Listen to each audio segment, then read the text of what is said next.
So recently in a post of Stock Show Stories, we were discussing neck ropes and how dangerous they can be if you don't have them adjusted properly, and kind of some of the lessons that we've learned. So if you haven't had a chance to go check that out, you can go check out the latest post to get more information about it. But basically, this is how a neck rope comes with the two rings. You can do one of two things. You can actually take one of these rings out and just tie a knot around it, or you can leave both rings in there if you'd like, and then tie a knot. So basically what we're going to do, I'll just show you here and then we'll adjust it on this heifer.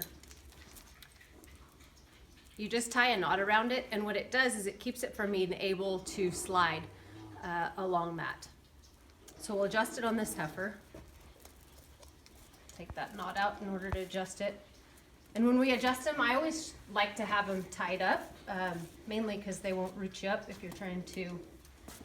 Sometimes they don't like you messing around their heads like this. So we'll always run it underneath the rope like this, or excuse me, underneath the halter like this, and then we'll go around and adjust it. And this, I think this one was actually used on a bull recently, so obviously it's way too big for her.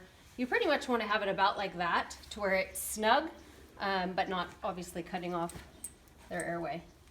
So we'll just adjust this back.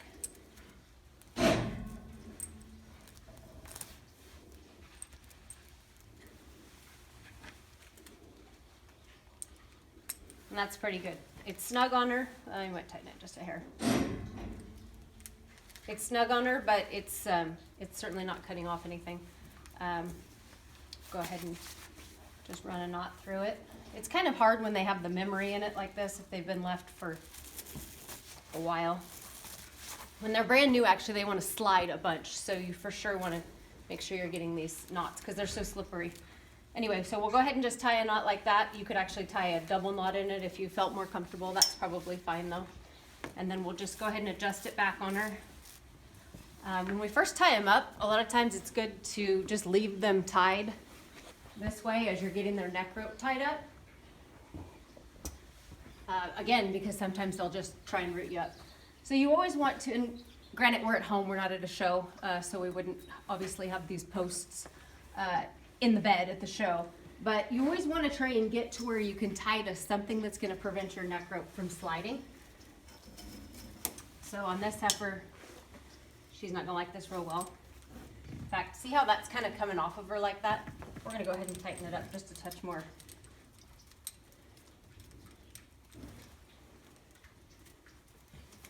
Might take a second. I think I'm going to go ahead and put a double knot in that because it looks like it's wanting to slide on me.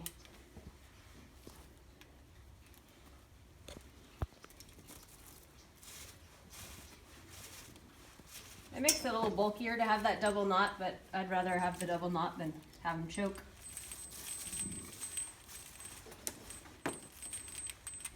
So there we go. We know for sure it's not going to slide now. So we'll go ahead and just pull her over here, tie her up.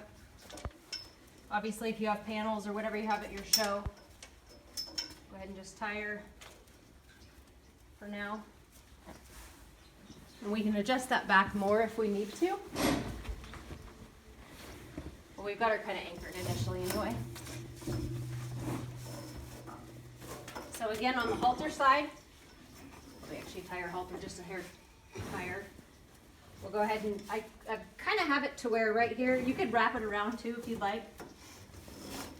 There's about 100 different ways you can tie one up.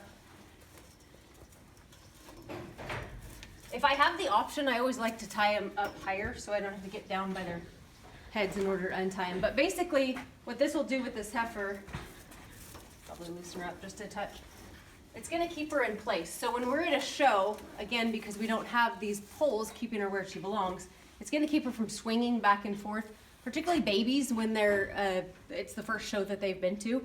A lot of times they want to stand sideways, so that the neck rope and the halter will keep them kind of anchored. It's basically like a triangle, keeping them where they belong. Plus it'll keep them from sharing with their friends when it comes time to feed them.